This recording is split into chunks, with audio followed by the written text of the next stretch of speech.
Maghiwalay na tayo, Vilma. Hindi ko kayang sikmurain ang ginagawa ng pamilya mo eh. Huwag! Nakikiusap ako, Rodolfo. Hindi ko kayang mawala ka sa buhay ko. Sinungaling! Gaano mo na ba ako katagal niloloko? Kayo ng pamilya mo, si Itay, si Inay, at pati si Kuya Dodoy. Lahat kayo mga demonyo eh. Nakikiusap ako. Huwag kang maingay. Baka marinig ka nila. Ay naku, tigilan mo nga ako. Umalis ka sa harapan ko. Rodolfo, huwag mo sa akin gawin to. Nakikiusap ako. Mahal na mahal kita. Tanggalin mo nga yung pagkakayakap mo sa hita ko. Nakakadiri ka. Hindi ko na kaya makisama pa sa'yo. Dadaling ko ang anak ko. Magpapakalayo-layo kami at hindi na magpapakita sa'yo o sa pamilya mo. Sige, kung yan ang gusto mo, lumayas ka. Pero hindi ko rin ipagpipilitan ang sarili ko sa taong hindi kayang tanggapin ang pagkatao ko. Hindi ko kasalanan kung bakit nagkaganito ako. Bago ako, alang-alang sa pagmamahal ko sa'yo. Nagbago? Sinong niloko mo? Umalis ka nga sa harapan ko. Huwag mong harangan ng daraanan ko. Sisisian mo ang gagawin mong ito sa akin. Mula sa kabilang silid, dinig na dinig ng batang si Abner ang pag-aaway at sagutan ng kanyang mga magulang. Maririnig ang kalampagan ng sahig at dingding sa malakas na pagtutulakan nila.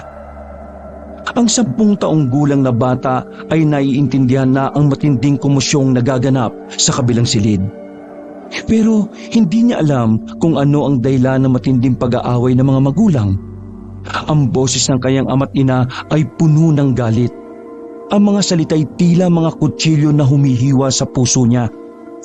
Pilit niyang tinatakluban ng kanyang tenga para hindi marinig ang mga masasakit na salitang naririnig. Pagkaraan na matinding sigawan, biglang natahimik ang paligid. Napansin ni Abner ang mga yabag na papalapit sa kanyang silid. Nang bumukas ang pinto, nakita niyang pumasok ang kanyang ama na may seryosong ekspresyon. Madali itong lumapit kay Abner. Anak, huwag kang sasama sa kanya, Abner. Napabaliw na ang tatay mo. Sakting ka sa mama. Ano pong nangyayari? Bakit tayo alis? Bakit niyo ako pinapapili? maghiwalay na kami ng nanay mo. Kaya bilis na. Ayusin mo na ang mga gamit mo. Pero bakit? Bakit natin iiwan si nanay? Huwag ka maraming tanong. Basta't sumunod ka na lang. Pero bakit nga po? Saka gabing-gabi na po, oh. Saka na ako magpapaliwanag, anak. Ang mahalaga, makaalis na tayo dito. Dad, kailan mo ang iyong ama? Tumigil ka nga, Vilma. Sa akin ang anak ko, visit ka. Rico, Itay, Inay, nasasaktan po ako. Huwag niyo po akong pagagawan. Nasasaktan na ako sa pigilan ninyo eh. Makailang beses pang nag-agawa ng mag-asawa sa paghawak sa tigkabilang braso ni Abner. Ang bawat isa ay walang gusto magpatalo. Sa huli, nabitiwan rin ni Vilma ang kanang braso ni Abner. Pagkatapos noon, ay may narinig silang mga kaluskos sa labas at ang malalakas na ingay ng mga aso sa paligid. Tumakbo na kayo! Bilis, Rodolfo! Hindi na nakapagdala ng damit ang mag-ama. Maingat silang lumabas ng bahay at dumaan sila sa likod ng pinto. Gumawa naman ng ingay sa loob si Vilma upang hindi mapansin ng mga nilalang sa labas ang pagtakas ng kanyang mag-ama. Mabilis pa sa kidlat ang ginawang pagtakbo ng mag-ama sa kalaliman ng gabi.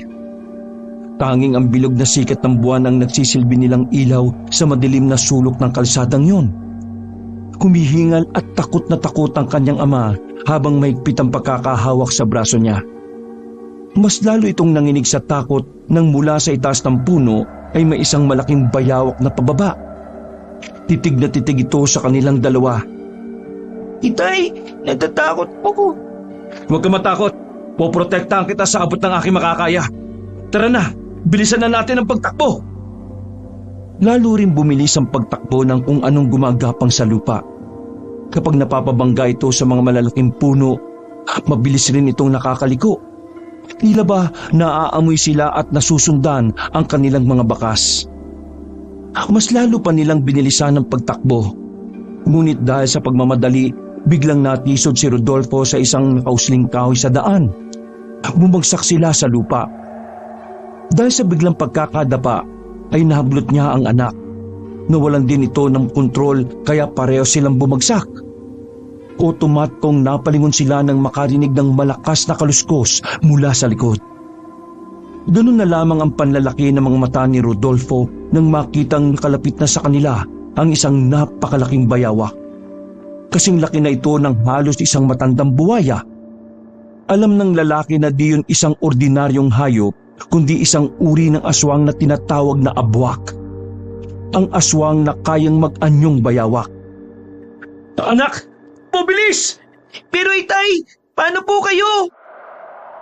Importante makalayo ka ngayon din. Iligtas mo ang sarili mo. Sige na!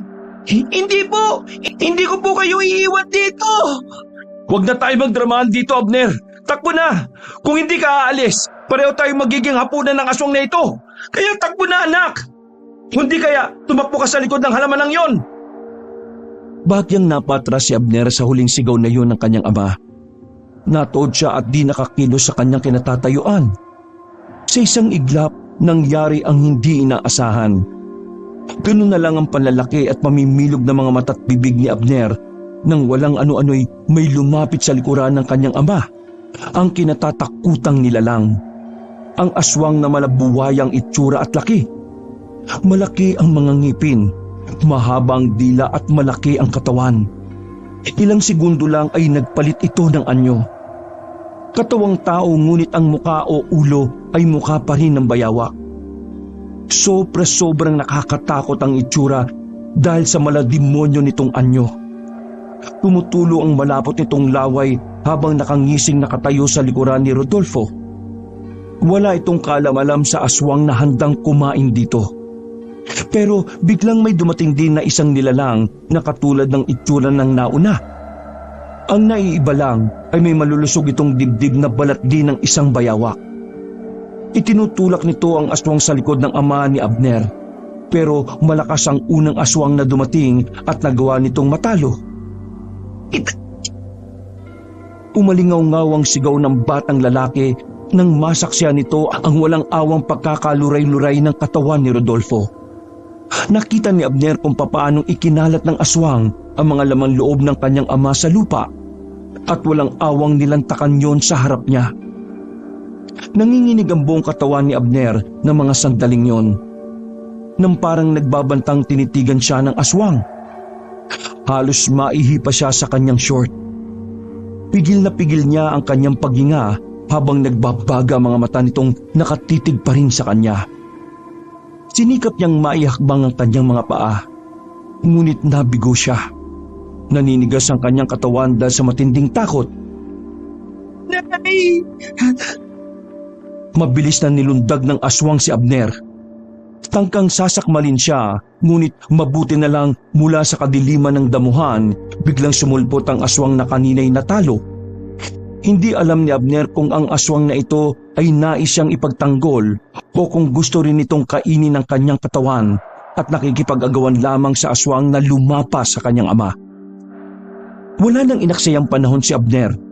Mabilis siyang nagtago sa isang makapal na halaman ng itinuro ng kanyang ama bago ito mapaslang. Parang puno ng saging na may payat na katawan. Berding-berdi at malalago ang mga dahon. Sapat na para makapagkubli. Nakapagtatakang biglang natigilan ng dalawang aswang nang makita siyang nasa gitna ng halamang yon. Para silang mga napapaso at hindi makalapit sa kanyang kinaroroonan. Sa huli, mabilis na muling naghukay ang mga nilalang sa ilalim ng lupa at nilisan ng lugar na yun. Ano? Saan kayo pupunta? Lumapit kayo! Bakit hindi kayo makalapit? Paghahamon ni Abner sa papalayong mga aswang na nagtangkang kumain sa kanya. Nasabay ng panghihina ng kanyang katawan at malakas na paghagulgol ng iyak, hindi mawala sa isip niya ang pagkamatay ng ama. Maya-maya pa ay napatingala sa mga halamang sumalba sa kanyang buhay. Ano kayang klaseng halaman to? Bakit kaya bigla silang natakot sa halamang to? Muling sinulyapan ni Abner ang kanyang paligid. Hindi kalayuan sa kanyang pinagtataguan, wala na roon ang nilalang at tahimik na rin ang paligid. Nang matiyak niyang wala na nga ang mga nakakatakot na nilalang, sa kanya naramdaman ang pananakit ng kanyang katawan. Dala na matinding pagod, bumigat ang talukap ng kanyang mga mata. at kagad siyang nakatulog. Nakabaluktot sa gitna ng mga halaman. Kinabukasan, pagkagising ni Abner, sumalubong sa kanyang muka ang matinding init ng sikat ng araw. Napaupo siya sa lupa at muling napahagulgol ng iyak. Muling bumalik sa kanya ang matinding takot na bumalot sa pagkatao niya. Abner! Napabalikwas ang bata nang marinig ang boses ng ina. Hinawi niya ang halaman at mabilis na tinungo ang kinaroroonan nito. Nakita niya itong nakatayo sa kalsada kung saan napaslang ang kanyang ama. At nang magtagpo ang kanilang mga mata, umiyak si Abner at mabilis na napatakbo papunta sa kanyang ina, na nakabuka ang mga braso para salubungin siya ng mahigpit na yakap. Inay! Si Itay! Pinatay po ng aswang kagabi! Alam ko, anak. Niyakap siya ni Vilma ng mahigpit. Parang sinasalo ang lahat ng sakit at takot na nararamdaman ng kanyang anak. Ramdam niya ang panginginig ng katawan ni Abner sa kanyang bisig. Pinahid ni Vilma ang mga luha ni Abner.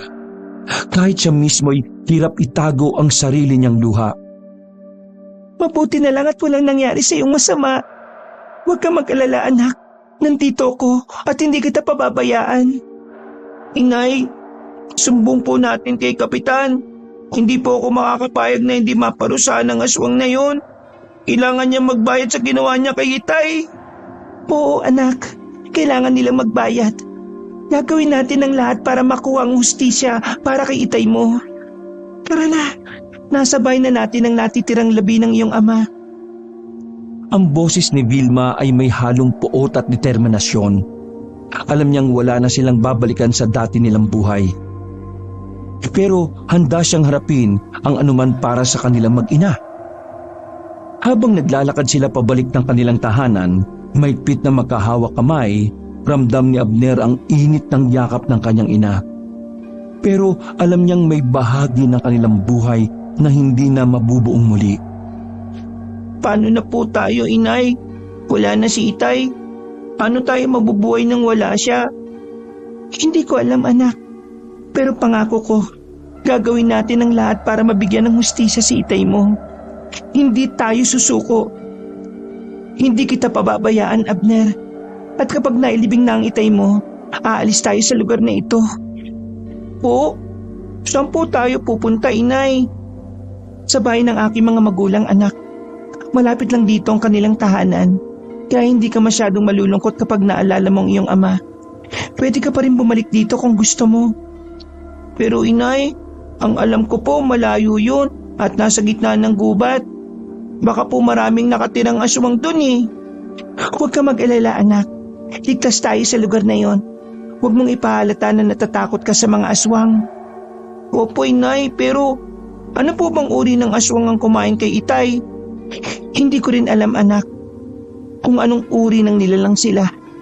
Pero pangako ko, hahanapin natin ang sagot at gagawin ang lahat para makuha ang hustisya para sa iyong ama. Pagdating nila sa bahay, dumating din ang mga tanod na kasama ni Kapitan.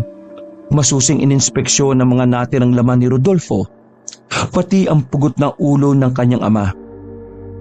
Nang makita ni Abner ang mga nagkaluray-luray na katawan ng kanyang ama, muling napahagulgol ito ng iyak. Labis ang sakit at pighati na nararamdaman niya. Itay! Sigaw ni Abner habang humahagulgol. Hindi matanggap ang sinapit ng kanyang ama.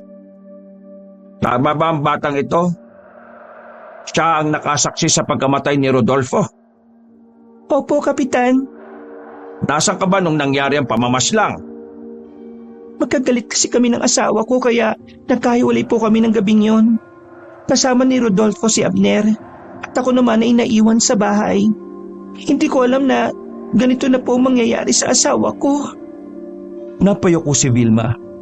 Pinupunasan ang mga luhang patuloy na dumadaloy habang pinapaliwanag ang sitwasyon. Mrs., nakikiramay po kami sa pagkawala ng iyong asawa. Matinding trauma rin sa bata kung nakita nga nito ang nangyari sa kanyang ama. Sa tingin namin batay sa sinapit ng katawan ng biktima, malamang na aswang nga ang pumatay sa kanya. Mag-iingat na lang po kayo sa susunod ha. At kung maaari, huwag nang lumabas ng gabi kung wala namang mahalagang gagawin o pupuntahan. Opo, Kapitan. Maraming salamat po. O siya, aalis na kami. Nakahanda na rin naman ang paglilibingan para sa asawa mo. Kung may kailangan ka pa, huwag kang mahihiyang lumapit sa barangay ha.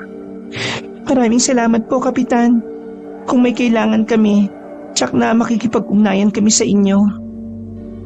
Ilibing nyo na kagad ang bangkay upang hindi na makita ng mga tiga-baryo. Ayokong lumika ito ng kaguluhan dito. Bumuntong hininga si Kapitan bago tumalikod. Inutusan ito ang mga tanod niya na kunin ang bangkay ni Rodolfo at ilibing sa gubat. Walang nagawa ang mag-ina kundi ang sumunod sa kagustuhan ng Kapitan. Pagkalipas ng 2 araw, magluluksa pa rin ang dalawa. Walang tigil sa pag-iyak si Abner habang pinagmamasdan ang bundok ng lupa na nakatabon sa katawan ng ama. Naisip niya bigla na yun din ang araw ng kanilang pag-alis sa baryo para lumipat sa mga magulang ni Vilma. Nawala ang focus niya sa iniisip nang mapansin ang isang taong parating, si Kapitan. Nagpadala na ako ng sulat sa nag-iisang kapatid ni Rodolfo para ipaalam ang mga nangyari. Papupuntahan na lang kita para makuha si Abner at maiuwi ito sa kanilang lugar. Bakit po, Kapitan? Hindi ko po iiwan si inay. Dito po ako sa kanya. Kapitan, kaya ko po alagaan si Abner. Bakit niyo pa sinulatan ang kapatid ni Rodolfo? Kailangan malaman ng kapatid ni Rodolfo ang nangyari. Kung hindi mo yun ipapaalam, magiging komplikado ang lahat. Magdududa siya kung bakit hindi siya agad na-inform tungkol sa pagkamatay ng kanyang kapatid. At kung sakali, maaari pang magdulot ito ng hidwaan o hindi pagkakaunawaan sa pamilya. Naintindihan ko po, Kapitan. Maaari nating ayusin ang lahat, Vilma. Sisikapin kong tiyakin na maayos ang pagdating ng kapatid ni Rodolfo at sana'y maipaliwanag natin ang lahat ng mahinahon. Si Abner naman ay panay ang palipat tingin sa 2 taong nag-uusap sa kanyang harapan. Ang kanyang muka ay puno ng pag-aalala at pagkabahala. Matapos ang ilang sandali ng pag-uusap, nagpasya na ring magpaalam si Kapitan kay Vilma. Nang makalis ang Kapitan, ay nagsimula na ring maglakad ang mag-ina. Nay, maglalakad lang po ba tayo papunta sa bahay nila Lolo at Lola? Pagkaraay tanong ni Abner ng ibang direksyon na ang kanilang nilalakaran, imbis na ang tinatahak ay ang daan patungo sa kanilang dating tirahan. Oo, anak. Hanggat maaari ayaw kong makikipag-usap ka sa aking mga magulang at kapatid, ha? Bakit naman po, inay? Basta. Bakit pa tayo pupunta sa bahay nila kung bawal ko naman silang kausapin? Natatakot po ako, parang pakiramdam ko masama po ang ugali nila. Tutol kasi sila sa iyong ama. Hindi sila pabor sa pagsasama namin ni Rodolfo. Bakit po tayo pupunta doon, inay? Dahil doon lang tayo ligtas. Mas mapapanatag ang loob ko kapag nakikita at nakakasama ko sila. Isa pa, natatakot din akong mahanap tayo ng tiyo Raul mo. Ang balita ko kasi, sa kwento ng iyong ama, mahusay at matapang daw ang kapatid ni Rodolfo. Astig nga po yun, inay. Meron ng magtatanggol sa atin laban sa mga aswang. Pero ang mga ganong tao, anak, dapat iniiwasan dahil lapitin sila ng mga aswang. Saka, huwag ka magkukwento ng kung ano-ano sa tiyo mo, ha, kung sakaling matuntun niya tayo. Ang dami naman bawal, nay. Nakakalito na po kayo. Basta bilisan mo na lang ang paglalakad mo. Malayo pa tayo, baka gabihin pa tayo sa daan. Makakita ulit tayo ng aswang. Mabilis nga ang ginawang paghakbang ni Abner habang mahigpit ang pagkakahawak sa kamay ng kanyang ina. Pag may konting kaluskos lang sa paligid, agad na napapalingon si Abner sa likod at harapan ng kanilang nilalakaran. Matapos ang pangyayaring yon sa kanyang ama, hindi na nawala ang pagkabalisa niya sa katawan. Pakiramdam niya anumang oras ay maaring may aswang nalilitaw at lalapain sila. Inay, nakakatakot naman. Sikat na po ang araw pero parang madilim pa rin ang ating nilalakaran. Huwag ka matakot, anak. Kasama mo ko. Saka sa gabi lang umaatake ang aswang. Kaya bilisan mong paghakbang. Delikado kasi sa lugar nito kapag gabi na. Maraming mababangis na hayop ang maaaring umatake sa atin. Pagod na po ko, Inay. Isang oras na po tayong walang tigil sa paghakbang. Magpahinga po muna tayo. O sige anak, magpapahinga tayo sandali ha. Pero huwag tayo magtatagal. Isang oras na lang naman ang lalakarin pa natin. Pagpatak ng alas 7 o alas 8, mararating na natin ang bahay nila lolo't lola mo. Sandali ngang nagpahinga ang mag-ina sa malaking puno ng dapdap. Malalapad ang dahon nito at malaki rin ang ugat na nakausbong sa lupa. Sakto yun para maupuan ni Abner. Pero hindi pa man umiinit ang kanyang puwet sa pagkakaupo sa ugat, ay napansin na ni Abner kaagad ang bilog na butas sa lupa. Parang ulingan ng bao ngunit may mga bahid ng dugo sa palibot ng butas. Inay, tingnan mo oh. Sandali lang anak, huwag kang lalapit dyan. Titingnan ko muna kung ano yan. Dahan-dahang humakbang si Vilma sa butas na itinuturo ni Abner. Pagdala ng kuryosidad, nauna pang mapadungaw sa butas si Abner para tingnan ang loob nun. Napataklob ito ng bibig nang makita ang gutay-gutay na karne ng isang malaking baboy ramo. Inay, katulad po ng nangyari kay Itay, ulo na lang po natira. Halika na, umalis na tayo rito. Po, bakit naman po? Huwag na masyadong maraming tanong. Bilisan natin at kailangan na natin makalayo dito, anak.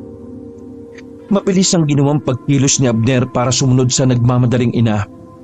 Malalaki ang mga hakbang na parang patakbo ang dalawa para lang makalayo sa lugar na yun. Pagkaraan ng isang oras pang paglalakad, sa wakas narating din nila ang bahay na nakatayo sa gitna ng kagubatan. Nanatiling nakatayo ang kanyang ina. Humigpit ang pagkakahawak nito sa kamay niya at sunod-sunod ang buntong hininga. Nay, parang walang tao. Shh! Huwag ka maingay. Siya nga pala, may bibilin pa ako sa'yo. Ano yun, Nay? Kapag nakita na natin sila, huwag mo silang kakausapin ha. Ako lang ang pwede makipag-usap sa kanila. Po? Bakit naman po? Basta, makinig ka sa akin muna anak. Para di tayo mapahamak ha? O sige po inay. Ilang saglit pa ay lumabas ang isang matandang babaeng kuba na parang napaglipasan na ng taon at ng napakaraming hirap. Marumi at sira-sira ang suot nito at may nganga itong inunguya na bumalot sa kanyang mga ngipin ng madugong kulay pula. Sumunod naman ang isang machong lalaki, moreno, matangkad at walang damit pang itaas, na may mga peklat sa katawan. Ang tingin nito'y tila tumatagos, matalim kung tumitig. Nang magtama ang kanilang mga mata ni Abner, agad na naduman niya ang malamig na takot na gumagapang sa kanyang balat. Ang mga mata ng lalaki at ng matandang babae ay puno ng misteryo at pangingilabot, na parang may itinatagong lihim na hindi dapat malaman ng sinuman. Napakapit siya ng mahigpit sa kamay ng ina at nagkubli sa likod nito. Inay, sino po mga yun? Natatakot po ako sa kanila. Parang nangangain po sila ng tao. Ano ka ba? Baka marinig ka nila. Sila ang lolo at tiyo Dodoy mo. Huwag ka mag-alala. Ganyan lang talaga sila anak. Mukhang di pa kasi nila tayo nakikilala eh. Halika na, lumapit tayo para makilala nila tayo. Sigurado po kayo? Oo naman. Mga kapamilya natin sila anak. Dahan-dahang naglakad ang mag-ina. Nang makalapit na ay lalong tila kumakapit ang dilim sa paligid. Nagmano si Vilma sa kanyang ina. Ganon din ang ginawa ni Abner sa kanyang lola. Ang malungkot ng ngiti sa labi ni Lola Guring ay may dalang kilabot. Ngunit habang nakatingin siya rito, unti-unting bumalot sa kanya ang kakaibang pakiramdam ng kapanatagan. Kuya, pwedeng pakisamahan na muna ang bata sa dati kong silid. Dito na lang muna kami anak ha. Sumama ka na muna sa tiyo mo at iayos mo ang mga gamit natin. Huwag ka munang bababa hanggat hindi kita tinatawag. Mag-uusap lang kaming mga matatanda. Opo, inay. Samantala, sa bayan ng Aguas, nakatayo si Raul sa sala ng kanyang bahay. Hawak niya ang isang kapirasong papel na natanggap niya kaninang umaga. Binasa niya ang mensahe. Ipinababatid ng sulat kay Raul ang isang masamang balita. Ayon sa mensahe, namatay ang kanyang nakatatandang kapatid na si Rodolfo. Biktima raw ito ng aswang. Kaya naman, nang mabasa ni Raul ang sulat, nilamukos niya yun at nanginig ang mga kamay sa galit. Tamang-tama lang ang dating ng sulat dahil binabalak talaga niyang sumunod sa naglayas na kapatid. Matagal na niya itong hindi nakikita. Dahil sa nalaman ay nagdesisyon ng lalaki na lumuwas na upang maabutan pa kung sakali ang kapatid na nakahimlay. Nag-alala ito bigla sa kalagayan ng kanyang nag-iisang pamangkin. Bago pa kasi namatay si Rodolfo, ay may nauna na siyang natanggap na kalatas na mula dito. Sinasabi nitong kailangan niya ng tulong dahil sa mga alam nitong may mga aswang na umaaligid at nambibiktima sa lugar na nilipatan. Isa pa sa dahilan kung bakit nais siyang makauwi agad doon ay ibinilin ng kanyang kuya na kahit na anong mangyari ay kunin nito ang bata maging sa kanyang ina. Kinabukasan, maagang bumiyahe si Raul. Halos 5 oras ang kanyang nilakbay. Unay sumakay siya ng bus, saka sumakay sa tricycle nang marating na ang bayan. Habang patuloy na umaandar ang tricycle sa maputik at baku-bakong daan, naramdaman ng binata ang malamig na hangin na tila sumasalubong sa kanya. At sa sulok ng kanyang mga mata, may nakikita siyang mga signos na tila nagbababala sa kanya na huwag nang pasukin ang lugar. Ngunit sa kabila nun ay hindi nagpatinag ang lalaki. Bagamat ramdam na ramdam niya ang mabigat na presensya sa paligid, ay di niya yon inalintana. Mas malakas ang pananalig niya sa mga anting-anting na nakasukbit sa kanyang liig at nakatago sa kanyang damit.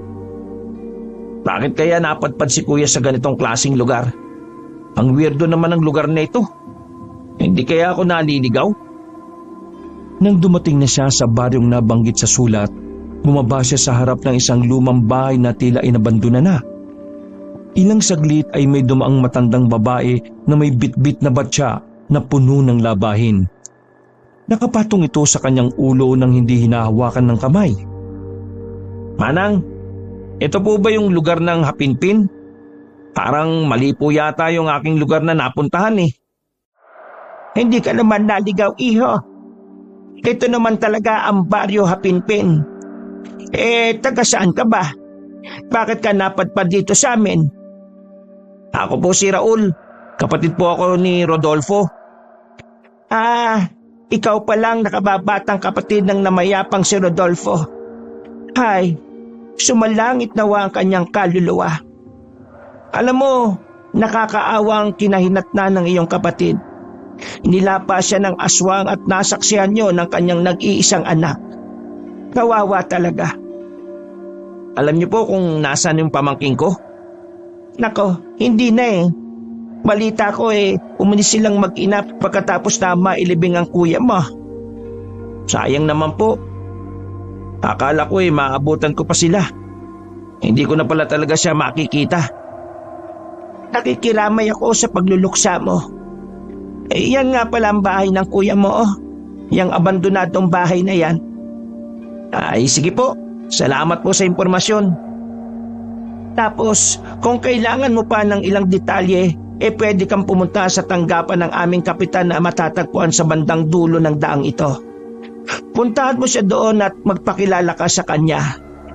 O paano iho? Aalis na ako. Kailangan ko pang malabhan ang mga damit namin.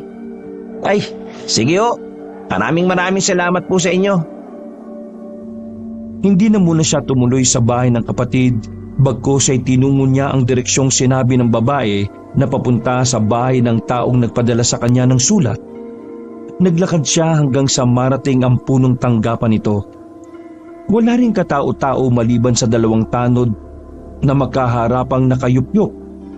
Kapwa natutulog. Lumabas sa tanggapan ang isang matabang lalaki at ginising nito ang kanyang mga kasamahan. Lumapit si Raul sa mga yon. Mawalang galang na po. Nais ko pong makausap sana si Kapitan. Bakit iho? Ano ang kailangan mo? Ako ang kapitan sa baryong ito. Ay, magandang araw po. Ako po yung kapatid ni Rodolfo. Yung pinadalhan po ninyo ng sulat. Ikaw pala ang kapatid niya. Pasensya ka na ha. Ngayon ko lang napansin na magkahawig pala kayong dalawa. Halika muna at dito tayo sa tanggapan ko.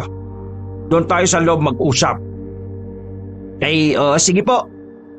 Siya nga pala. Ikinalulungkot ko nga pala nangyari sa kuya mo. Alam mo bang malapit kami sa isa't isa kaya alam ko din ang tungkol sa'yo.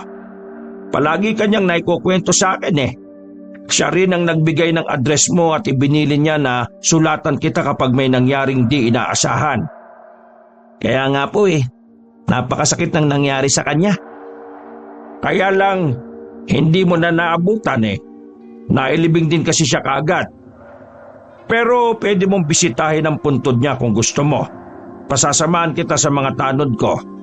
Ay, salamat to, pero mas gusto ko pong makita muna yung pamangkin ko sana.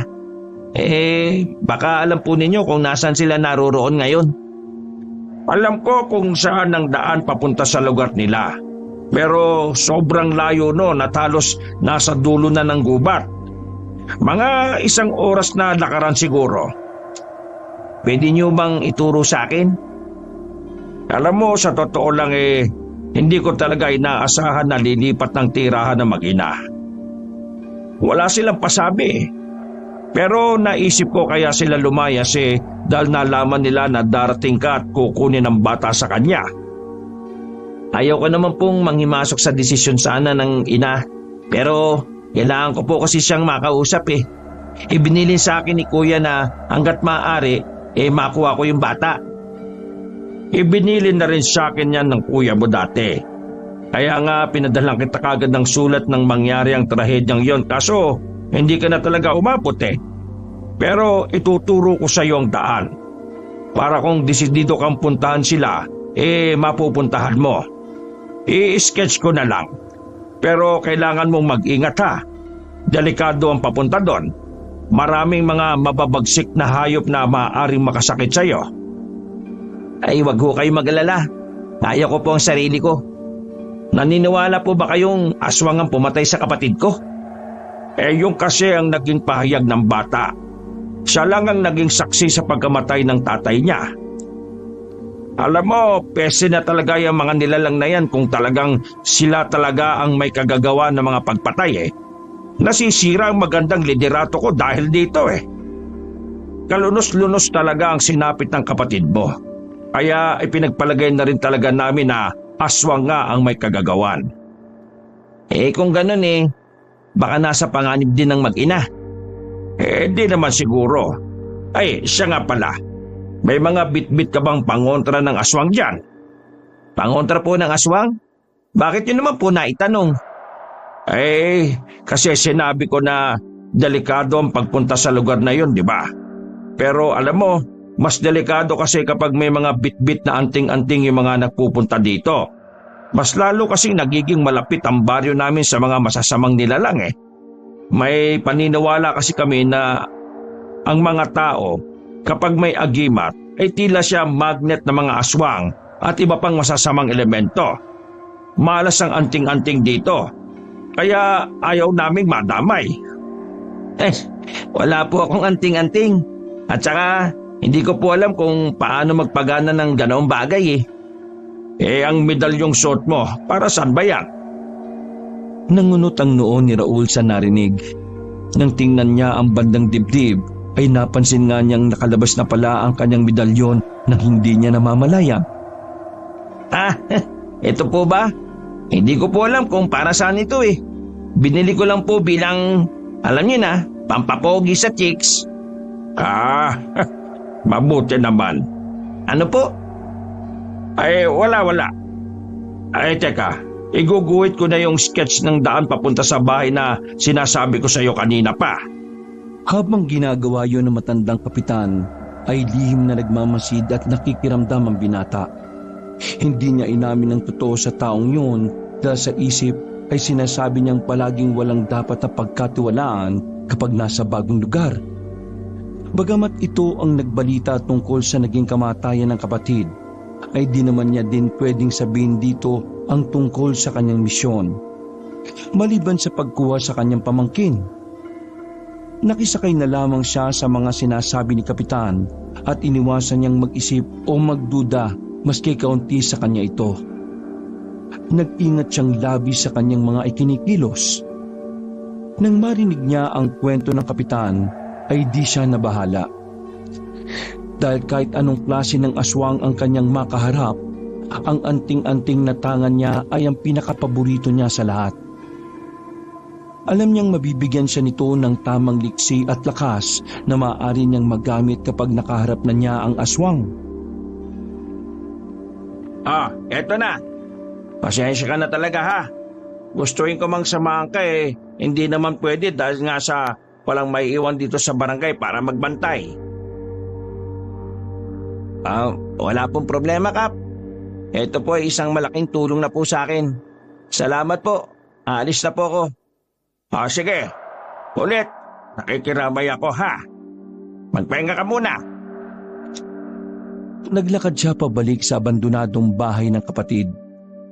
Dahil sa nakapagpakilala na siya sa punong barangay, ay lumakas na ang loob ng binata na pasukin at ayusin ang bahay na yon. Doon niya inihanda ang kanyang mga gamit. Pagsapit ng takip silim, nagsimula nang maglakad si Raul patungo sa bahay ng kanyang hipag.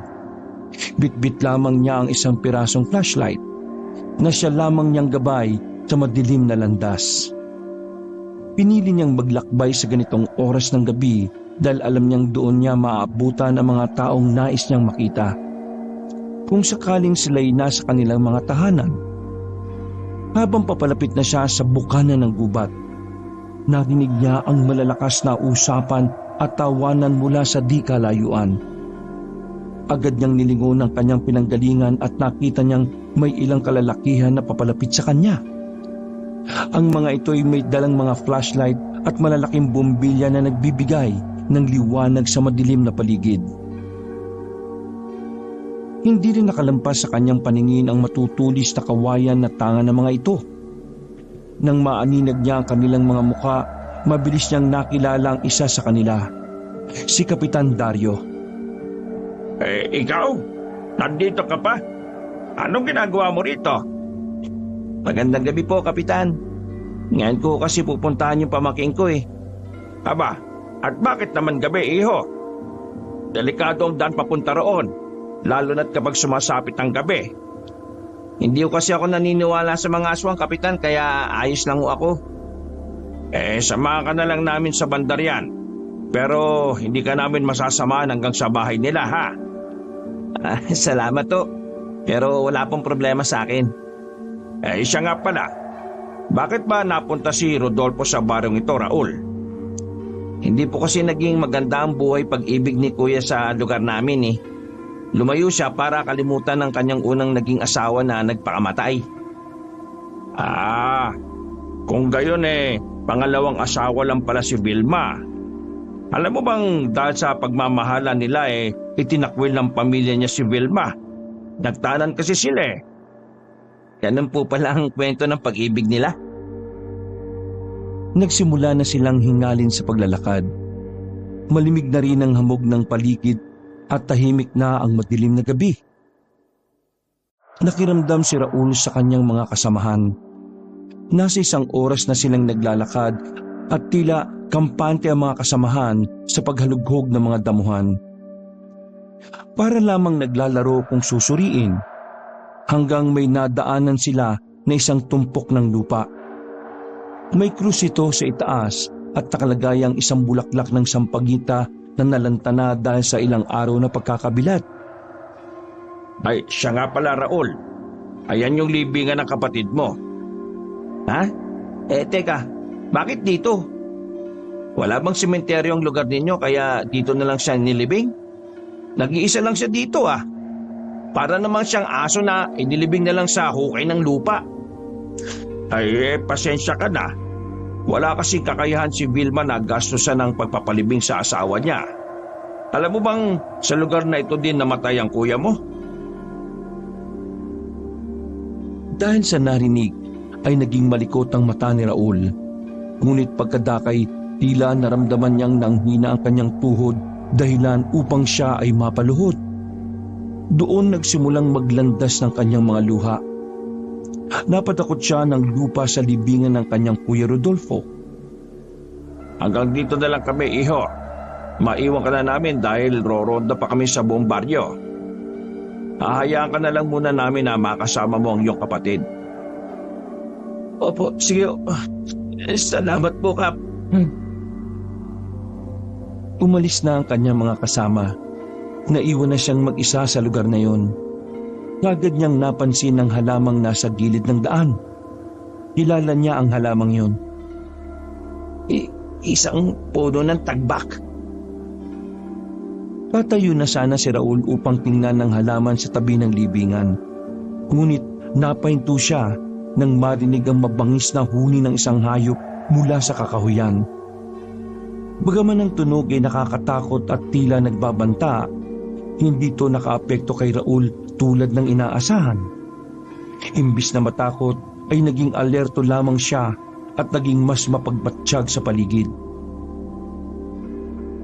Nakita niya ang walang direksyong paghawi ng mga makakapal na damo, kasabay ng isang mabahong amoy na mabilis na kumalat sa hangin. Ang amoy na yun ay sapat na upang magpatayo ng balahibo ng kahit na sinong tao. Ngunit si Raul ay nanatiling kalmado at matatag. Alam niyang ang mabahong simoy ng hangin ay senyalis na hindi karaniwang hayop ang paparating. Maya-maya ay nakita niya ang bahagyang pag-angat ng lupa sa may di kalayuan. Mula doon ay dumitaw ang isang malabuwayang hayop, isang nakakatakot na nilalang. Naging alerto ang binata. Nang papasugod na sa kanya ang aswang, ay bumunot siya ng mga batong may orasyon at basa ng langis. Inipit niya yon sa kanyang labi. Inilabas niya ang kanyang tirador. Pagkatapos ay inilagay ang bato dito. Inasintan niya ang aswang. Tinamaan sa isang paa ang nilalang sa harap. Dahil nasaktan, ay kagad itong bumalik sa butas na kanyang ginawa. Alam ni Raul na papalayo na ang aswang na yon. Ngunit kampante siya na ang sugat na nilikha nun ay hindi agad maghihilom.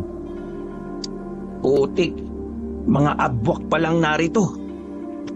Humanda kayo. Ngayon alam ko na kung anong uri kayo ng mga aswang. Alam ko na kung paano kayo matatalo. Ipagiganti ko ang pagpatay niyo sa kapatid kong hayop ka, kung sino ka man. Samantala, sa bahay naman na tinutuluyan ni Abner ay bigla siyang napabalikwas ng biglang magising. Hinanap niya kaagad ng kanyang ina sa kanyang tabi, subalit wala ito doon. Tumayo siya at sinilip ang bintana. Madilim na sa labas. Sus, napahaba naman masyado ang siesta ko. Gabi na pala. Nasaan kaya ang inay? Babalik na sana siya sa kanyang higaan nang biglang makarinig ng ingay parang impit na pag-iyak. Parang nasasaktan. Sa ilang araw niyang pananatili doon, ay tila nakilala na niya ang tinig na yon. Ang kanyang Lola Lily. Nais na sana niyang babain ito dahil nakaramdam siya ng pag-aalala. Pero naalala niya ang bilin ng kanyang ina. Bawal siyang lumabas ng silid kapag hindi nito sinasabi.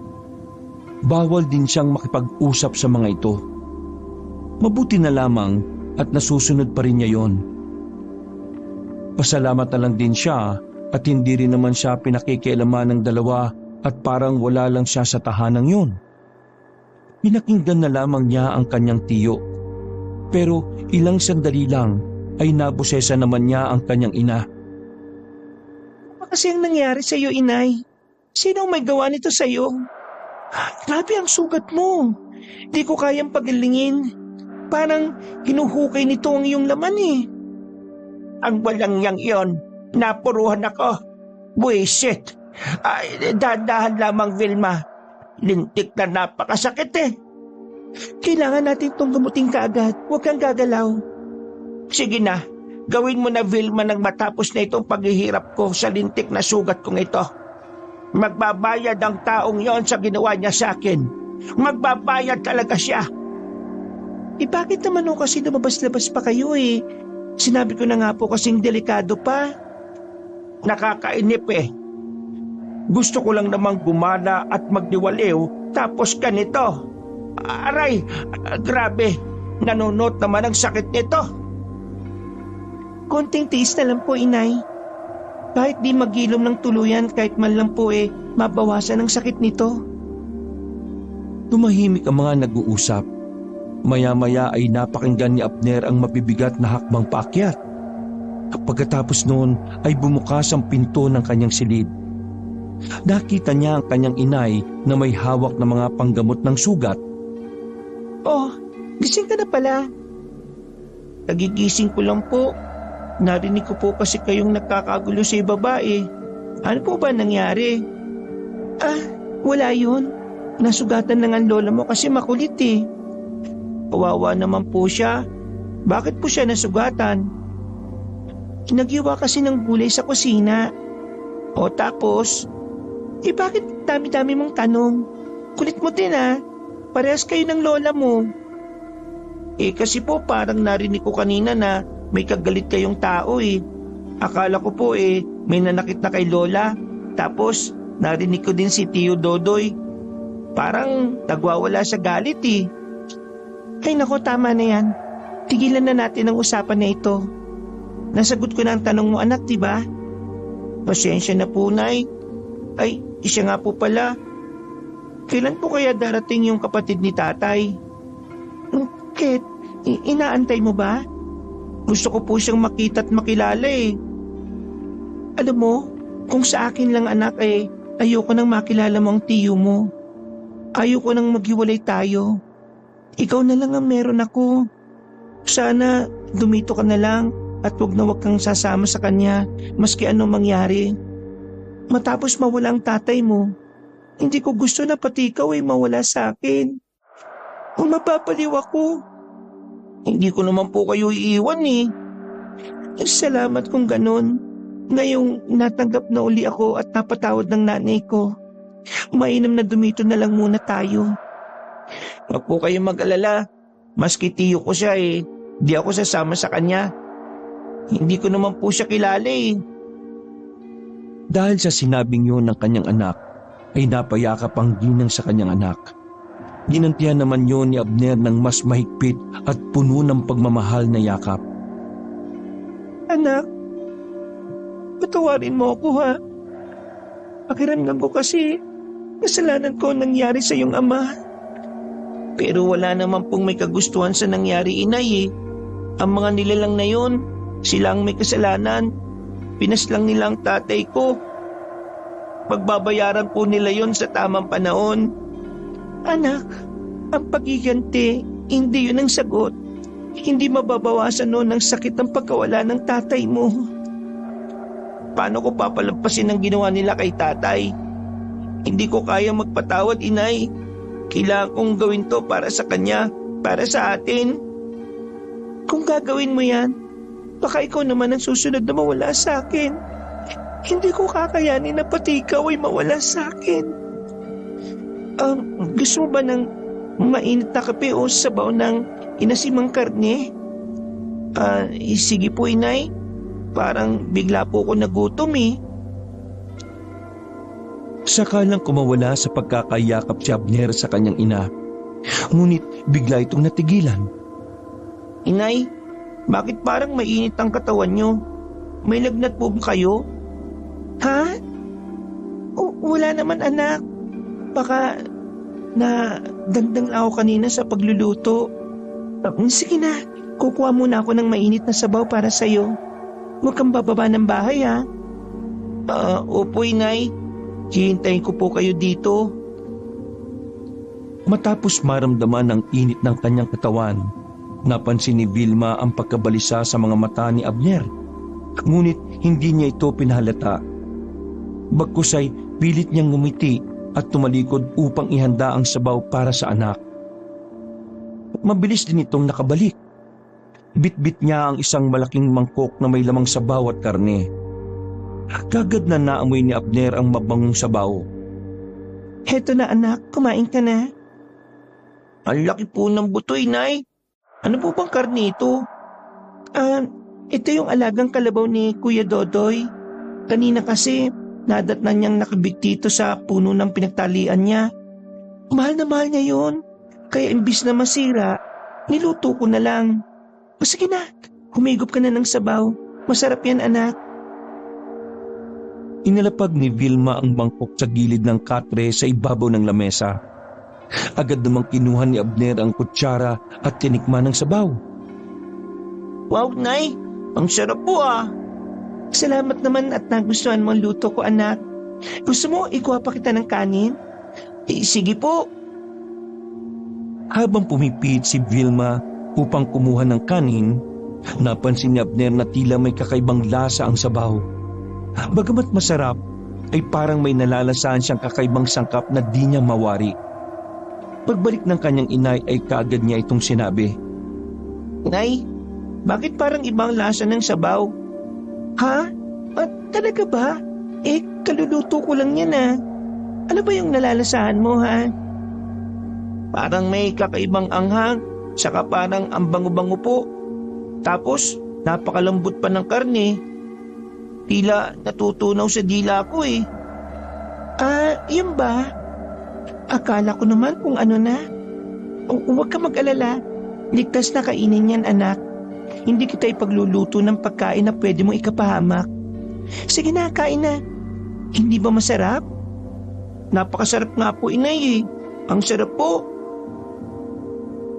Habang nagpapatuloy sa paghigop ng sabaw si Abner, ay may nararamdaman siyang kakaiba sa kanyang katawan. Biglang nandilim ang kanyang paningin hanggang sa di na niya namalaya na unti-unting bumagsak ang kanyang mga talukap sa mata. Sa kabilang banda, ay nagpatuloy si Raul sa kanyang paglalakad sa gubat. Nasa kalagitnaan na siya nang muling makarinig ng kaluskos. Napalingon siya sa kanyang likod dahil pakiramdam niya ay may nakasunod sa kanya at nagmamasid. Binilisan niya ang kanyang lakad. Napansin niya ang tunog ng kaluskos ay parang bumilis din. Naririnig niya yon dahil matalas ang kanyang pandinig.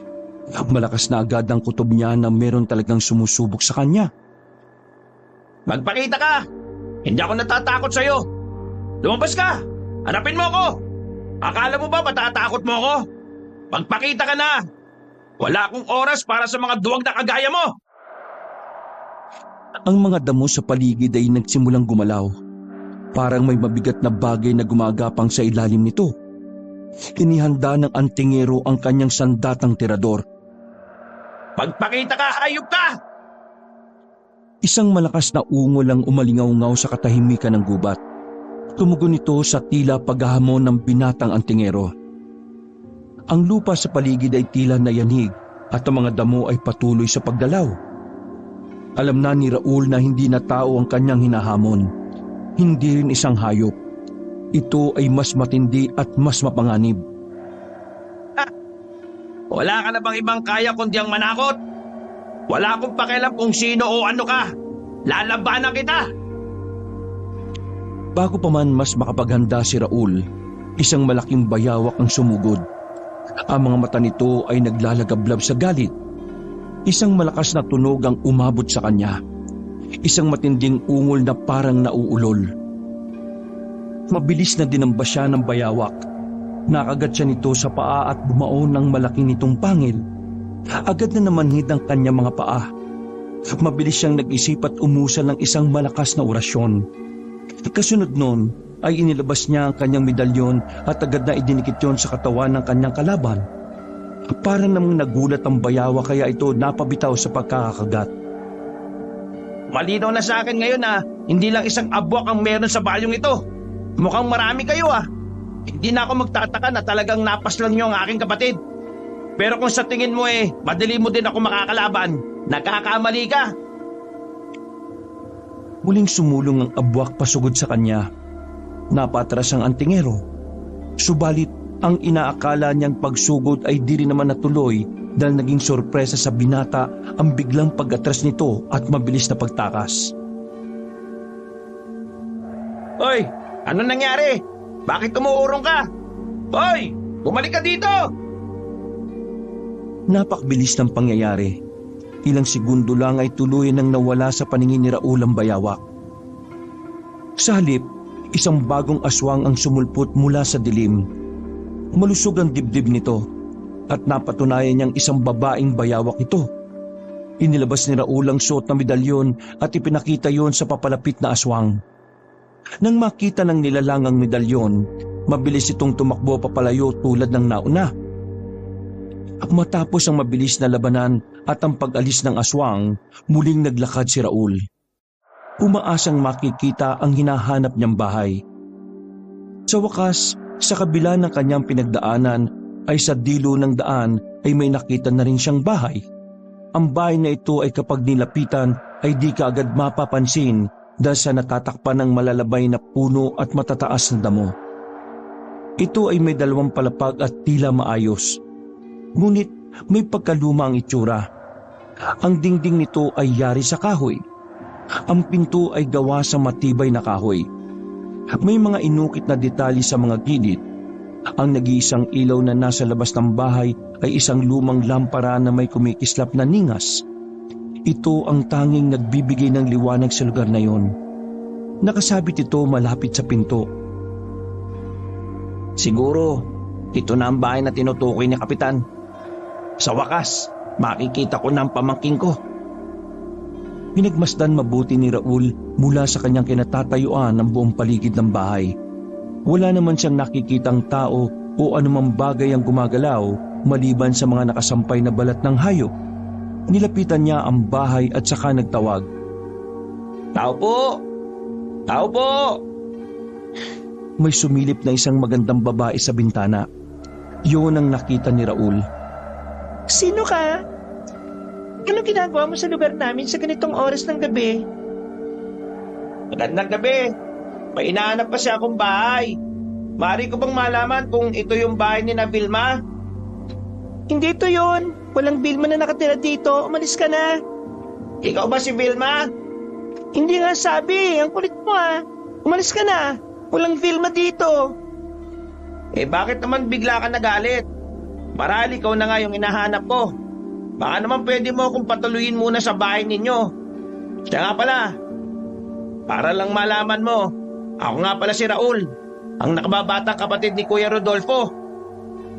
Ikaw? Sinasabi ko na nga ba, ikaw yan eh. Maaari ko bang makilala at makita yung pamangking ko? Tulog na si Abner. Bumalik ka na lang bukas. Masyadong malayo ang nilakad ko buhat sa baryo, Vilma. Baka pwede naman patuloyin mo ako. Sige na. Paano naman ako nakatitiyak na ikaw nga si Raul? Maraming mapagpanggap sa lugar na ito. Wala akong tiwala sa mga bagong kilala. Dala ko ang sulat ni Kapitan at Kuya Rodolfo. Sapat naman patunay yun na ako nga si Raul. Kailangan ko maiuwi ang pamangkin ko sa lugar namin sa Aguas. Ito ang huling sinabi na Kapitan at Kuya ko. Hindi pwede. Hindi ko ibibigay si Abner sa'yo. Saka, hindi naman siya sasama sa'yo eh. Hindi niya ako iiwan. Pero kailangan ko itong gawin. Wala akong pakialam. Pero, sana naman, huwag mong biglayin ng bata. Nagkatrauma na si Abner. Isaalang-alang mo sana yung nararamdaman niya. Kahit papaano hayaan natin ang bata para makapagdesisyon. Kung yan ang gusto mo, wala namang problema sa akin. Pwede naman nating daan nito sa mabuting usapan eh. Biglang nag-iba ang pakikitungo ni Vilma sa lalaki. Ngumiti ito ng bahagya at tumango. Sinang-ayunan ng sinabi ni Raul. Sige, halika tumuloy ka na muna.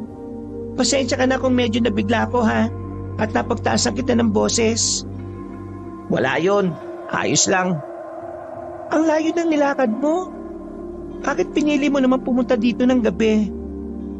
Teka, kumain ka na ba? May sabaw dyan. Saka may natira pa kanina. Halika tara sa kusina. Ay, wag na. Nakakaya naman. Hindi, ano ba? Ayos lang. Halika na at iinit ko na lang yung sabaw. Salamat ah. Nasa pala yung bata? Natutulog na. Maaga talaga siyang nagpapahinga sa gabi. Malikot kasi at mahilig maglaro sa umaga eh. Wala kayong kasama dito sa bahay? Kasama ko dito ang nanay at ang kuya ko. Nasa silid na rin sila sa itaas natutulog. May gusto sana akong hilingin sa iyo eh. Maaari bang makituloy na muna ako dito? Ha? Oo man. Doon ka sa silid ng anak ko. Oh, heto ang sabaw. Iwan muna kita ha. Ihanda ko lang yung silid para may matulugan ka. Ay, maraming salamat naman. Miski dayo ako eh at saka hindi mo pa ako kilala eh, pinatuloy mo ako. Ano ka ba? Kapatid ka ng asawa ko kaya walang problema. O sige, ubusin mo na yan. Sa bahay na ito kasi bawal ang gutom. Pagkaalis ni Vilma ay hinarap naman ni Raul ang sabaw at pagkaing ibinigay sa kanya. Agad niyang nakita ang kakaibang itsura ng sabaw. Namumula ang karne nun at hindi katulad ng anumang karne ng hayop. Sinasabi ko na nga be, kaya pala pinapakuha sa akin ng anak ni Kuya dahil dito. Kailangan ko maging maingat. Magaling manloko ang mga nilalang na ito ah. Kinuha niya ang mangkok at kanin. Itinapon niya yon sa labas ng bahay. Pagkatapos ng ilang minuto ay bumalik na sa ibaba si Vilma. Baka inaanto ka na ha. Panik ka na sa kwarto ni Abner. Ituturo ko na lang sa'yo. Ay, salamat. Ay siya nga pala, napakasarap ng sabaw ah. Salamat. Pero bukas magluluto ulit ako ng mas masarap. May kakatayo na naman kasing kaming karne. Isang mapait na ngisi ang pinakawalan ni Vilma at nahuli yun ni Raul. Alam niya ang ibig sabihin nun. May masamang binabalak sa kanya ang babae. Agad siyang umakyat sa ikalawang palapag ng bahay at pumasok sa silid na itinuro sa kanya ni Vilma. At doon ay nakita niya ang kanyang pamangkin na payapang natutulog. Sa gilid nito ay may mangkok na puno ng sabaw. Nakapatong yun sa lamesa at kapansin-pansin ang malaking buto ng karne sa sabaw. Dahan-dahan ang ginawang paglapit ni Raul sa pamangkin at sinuri ang katawan nito. Saka ipinatong ang dalang bag sa katre at tumabi ng upo rito. Hinuha niya ang kutsara para sana ilapag sa lamesa pero natigilan siya at nag-aalalang muling pinagmasdan ang natutulog na si Abner. Hindi. Hinahawaan na nila ang pamangkin ko. Hindi ito maaari.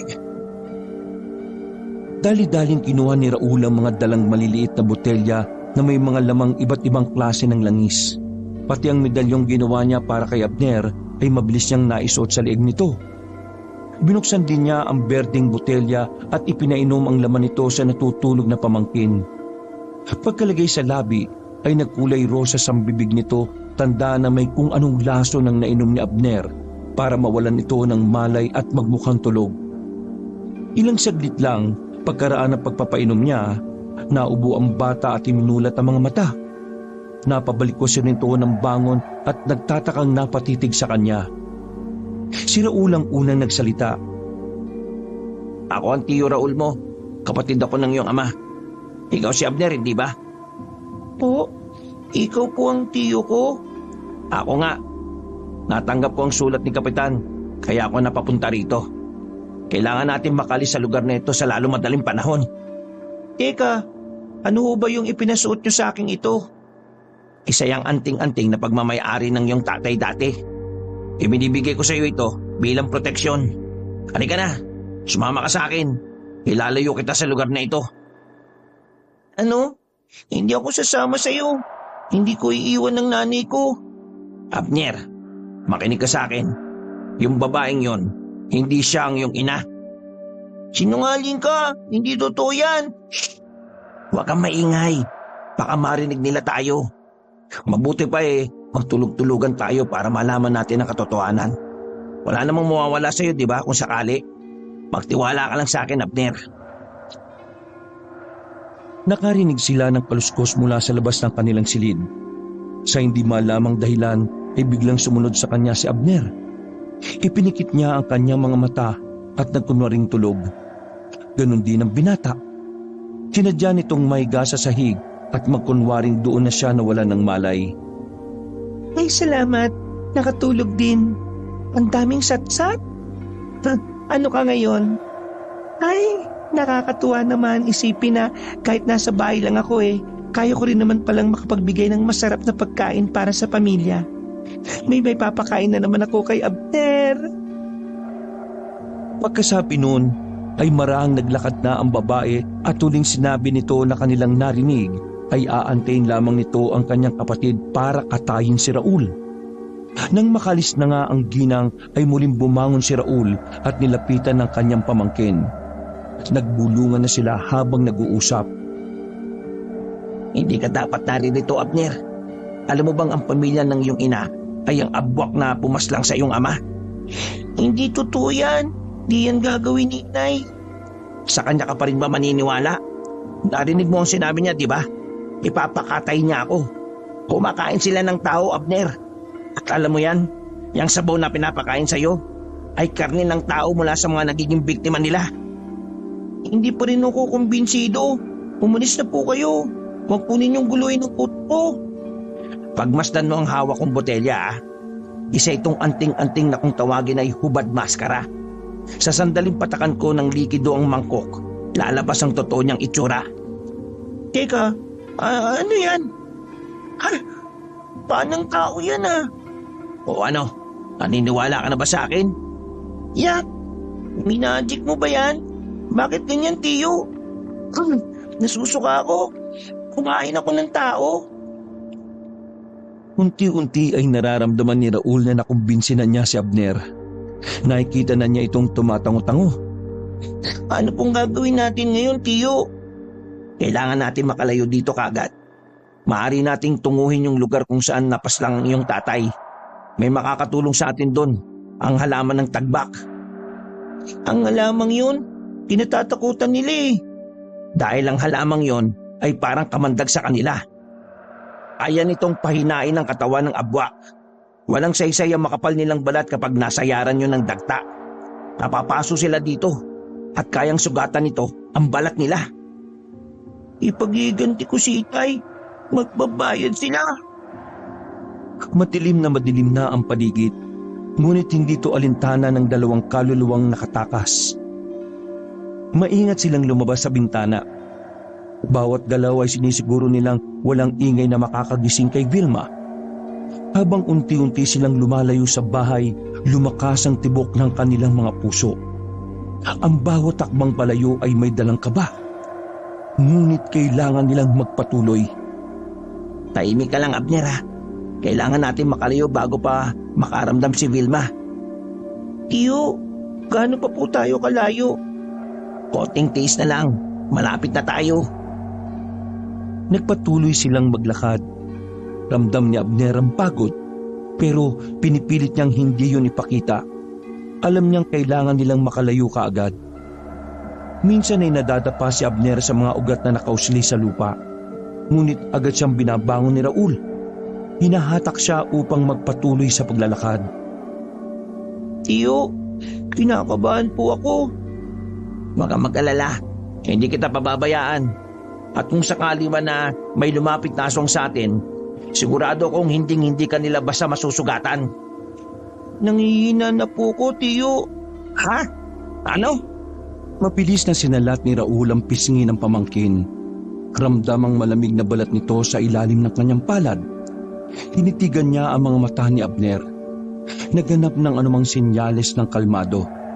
Ngunit ang nakita niya ay mas nakakagimbal kaysa sa inaasahan. Sa kaitiman ng mga mata ni Abner, may isang manipis na guhit. Isang guhit na tulad ng isang ahas. Nagsimulang manginig si Raul. Napagtanto ang kahulugan ng nakita. Hindi na niya napigilan ang pagkalat ng laway ng abwa na tumimo sa dugo ng kanyang pamangkin. Nangyari na ang kinatatakutan niya. At hindi na ito may babalik pa. Ang maliit na guhit na yon ay sinyalis ng sumpa.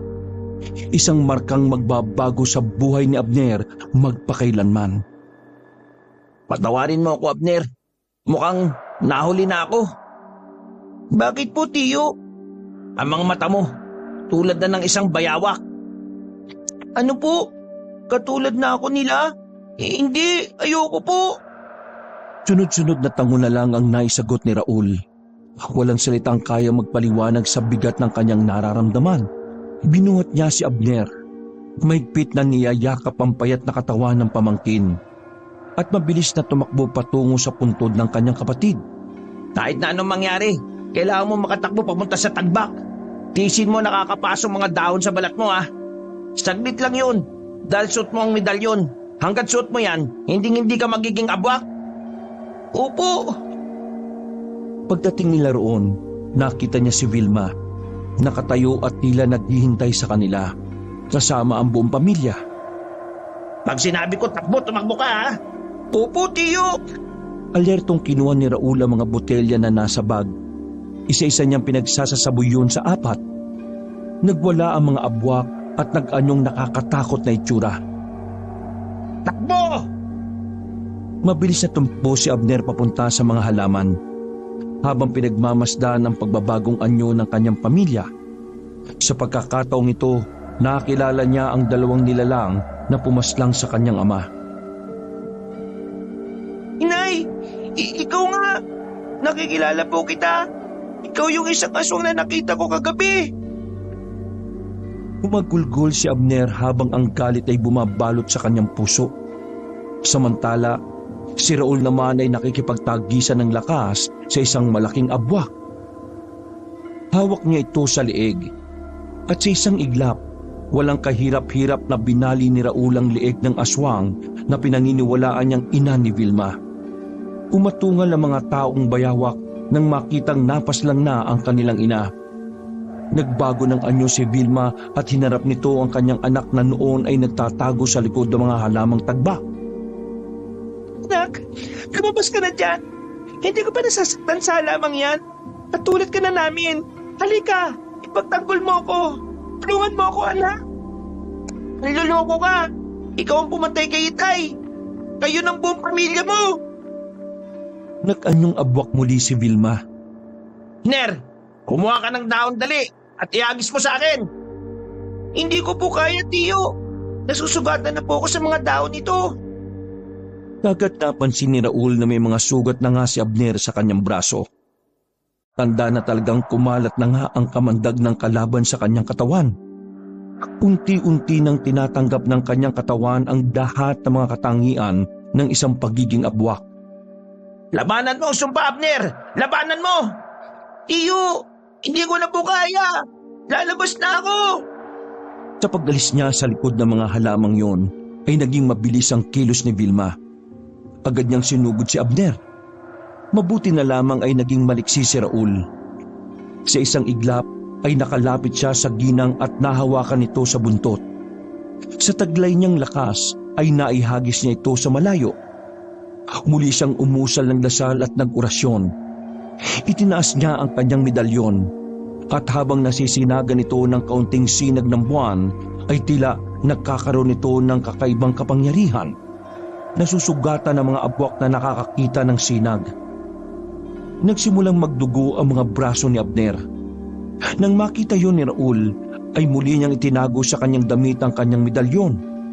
Sa isip ay kailangan niyang maging maingat dahil isa na rin sa mga abwak ang kanyang pinakamamahal na pamangkin. Nagkaroon ng pagkakataon ng 2 na tumakbo ng magkasama. Habang papalayo sa lugar, ay naramdaman nila ang presensya ng 2 abwak pa na walang tigil na sumusunod sa kanila. Gumagapang yon sa ilalim ng lupa papunta sa kanilang kinaroroonan. Habang mabilis na lumilipas ang bawat sandali, nagdesisyon si Raul at Abner na huminto. Alam nilang hindi nila maiiwasan ang kanilang mga hinahabol. Mas mabuting harapin na lang nila ang mga ito. Mula sa pagkakatakbo, dahan-dahang humarap ang 2 sa paparating na panganib. Wala nang tatakbuhan, Abner. Kailangan tapusin natin to ngayon. Gamitin mo ang lakas mo, ha. Manali ka sa medalyong suot mo upang lumabas ang tunay na kapangyarihan niyan. Opo, tiyo. Sa ilalim ng mapanglaw na liwanag ng buwan, matapang na hinarap ni Raul at Abner ang mga aswang. Ang lupa sa kanilang paligid ay tila kumukulo. Sinyalis na palapit na ang mga kalaban. Handang-handa na silang ipaglaban ang kanilang buhay at ang kanilang kalayaan mula sa sumpa ng mga abwak. Hindi ko akalain kami ang mahuhulog sa pitag mo. Hindi na kayo makakalabas pa ng buhay sa gubat na ito. Isa ka rin palang aswang, Kapitan. Sinasabi ko na nga ba eh, at hindi ka mapagkakatiwalaan eh. Niloko mo akong hayop ka. Akala ko isang ordinaryong tao ka lang kaya pinapunta kita sa bahay ng asawa ko. Yung pala. Gawain mo rin naman yan, di ba? Ang manloko ng kapwa. Naging kapitan ka pa nga eh. Ikaw pala nag-aatid ng katatakutan dito sa baryo mo. Humanda ka, dahil lalabanan na kita. Sa isang iglap, sumugod si Kapitan Dario. Ang kanya mga kuko ay humaba at tumalim na para mga punyal. Hindi nagpatinag si Raul. Mabilis niyang inilabas ang kanyang anting-anting. Isang medalyong kumikislap sa dilim ng gabi. Nagsimulang magbago ang anyo ng kapitan. Ang kanyang itsura ay mas naging mas malaki at mas mabagsik. Ang kanyang balat ay nagsimulang maging magaspang at nagkaroon ng kaliskis. Ang kanyang mga mata ay tumapang at namumula sa galit. Sa isang malupitang galaw ay biglang dinamba nito si Raul. At ang pangil ay tumatarget sa liig ng antingero. Mabilis na nakaiwas si Raul. Kasabay noon ay kanyang sinuntok ang malabuwayang abwak. Tumalsik si Kapitan Dario, ngunit bumangon din ito kaagad. Mas galit at mas mabalasik. Agad na kinuha ni Raul ang kanyang balisong na nakasukbit sa kanyang bewang. At sa muling pagsugod ng abwak sa kanya ay inihanda niya ang sarili. Kailangan matapos ng inyong kasamaan. Mga hayop kayo, mga peste! At sa muling pagdaluhong sa kanya ng abwak, ay inundayan niya ito ng saksak. Nasaksak si Kapitan sa kanyang dibdib. Ang balisong naggamit ng antingero ay hindi pangkaraniwang patalim. Pinahiran ito ng mga espesyal na langis at bininditahan sa ilalim ng mga sinaunang ritual upang magtaglay ng kapangyarihang labanan ng mga nilalang na mula sa kadiliman, tulad ng mga abwak. Kapag isinaksak ang balisong sa katawan ng isang abwak, agad nitong pinapahina ang nilalang, na parabang tinutunaw ng mga sagradong langis ang laman nito. Mas matindi ang epekto nito kapag itinama sa puso ng abwak, sapagkat ito ang sentro ng kanilang kasamaan at kapangyarihan. Sa oras na gamitin ng balisong laban sa abwak, hindi lamang nito nasusugatan ng nilalang, kundi tinutunaw din ito ang masamang enerhiya na nagpapalakas sa abwak. Ang mga sagradong ukit sa balisong ay naglalabas ng liwanag na pumipigil sa mabilisan na paghilom ng mga sugat ng aswang, dahilan upang hindi na makabalik sa dati nitong anyo o kapangyarihan. Kaya't sa bawat hampas at saksak ng balisong sa katawan ng abwak, lalo nitong pinapalapit ang kamatayan ng nilalang. Ito na ang wakas mo, Kapitan! Sigaw ni Raul, habang patuloy niyang idinidiin ng patalim sa katawan ng abwak. Nang makita yon ng isa pang malaking abwak, ay nagwala ito at biglang sumugod patungo sa kinatatayuan ni Abner.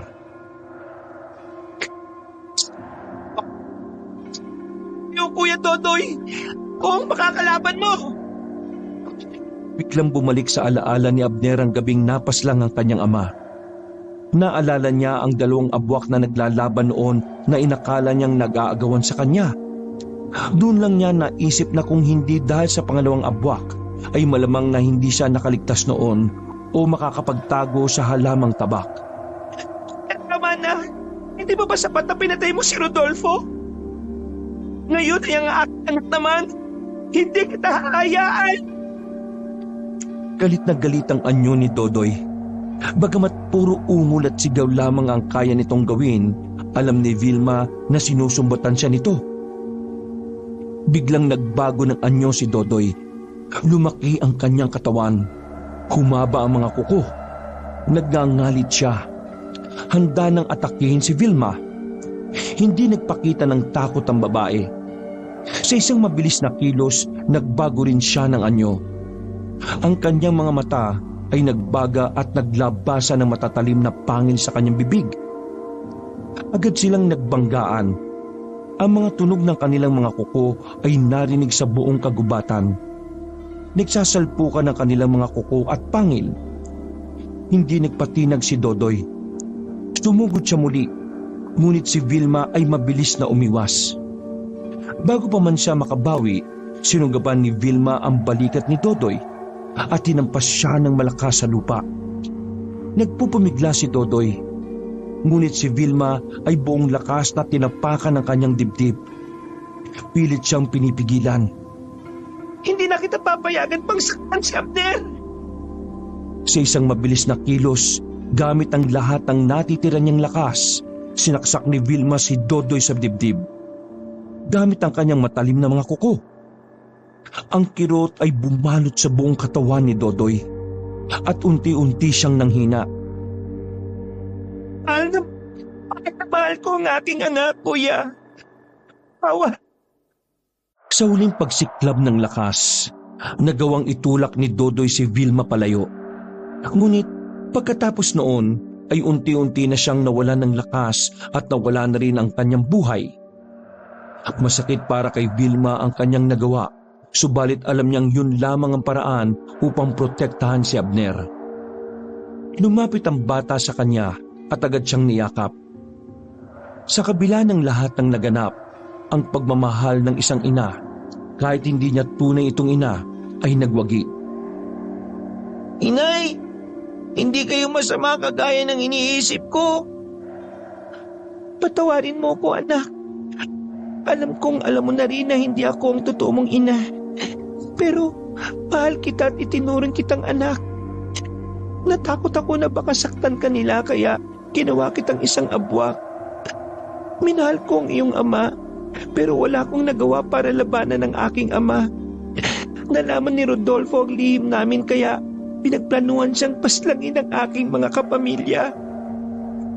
Tahimik na bumagsak ang mga luha ni Abner, ngunit unti-unti niyang niluwagan ang kanyang mga kamao. Tumitig siya sa mga mata ng kanyang ina. At sa kabila ng sakit at galit, nakita niya roon ang tunay na pagmamahal. Ang pagmamahal ng isang ina na handang magsakripisyo para sa kanyang anak. Inay, mahirap ang lahat ng ito para sa akin pero nagpapasalamat ako sa pagmamahal niyo. Hindi kita kayang talikuran, lalo na't ikaw ang tumayong ina ko. Salamat, anak. Sige na, sumama ka na sa iyong tiyo Raul at kalimutan ang masaklap na nangyari sa pamilya natin. Magsimula ka ulit. Magagawa ko po ba yun kung nahawaan niyo na ako sa pagiging aswang? May paraan pa, Abner. Po? Talaga po? Pero kailangan mong sumama sa akin at kailangan mong magtiwala sa akin, Abner. May mga albularyo sa Agwas na maaaring makatulong. Hindi pa huli ang lahat para sa iyo. Gusto ko pong maging normal ulit. Tulungan niyo po ako, tiyo. Oo, ipinapangako ko na makakabalik ka sa dati.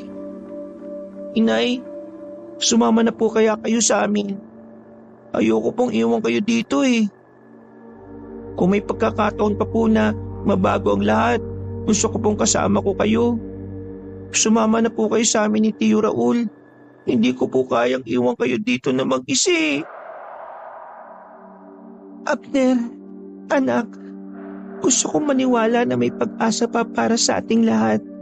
Pero hindi ko alam kung may lugar pa para sa akin sa mundong ito. Vilma, may pagkakataon pa para sa iyo. Walang sumpa na hindi kayang talunin ang tamang desisyon at pagtutulungan. Alam kong mahirap pero hindi ka namin iiwanan. Pwede naman tayo magsimula ng sama-sama eh. Inay, mahalaga po kayo sa akin. Kung may pag-asa pa po ako, may pag-asa rin kayo. Hindi po tayo susuko, Inay. Hindi ko inaasahan na mapapatawad niyo ako pero salamat. Kung handa kayo magbigay ng pagkakataon, susubukan ko. Sasama ako sa inyo. Sumama kayo sa akin. Ipagtatayo ko kayo ng maliit na kubo doon para makapagsimula kayo mag-ina. Sa wakas, nagkaisa ang mag-ina sa kanilang desisyon. Sa tuluyang pagsikat ng araw, iniwan nila ang madilim na gubat. Tangan ang bagong pag-asa. Nagsimula silang maglakbay patungo sa agwas. Dala ang pangako ng pagbabagong buhay. Wakas,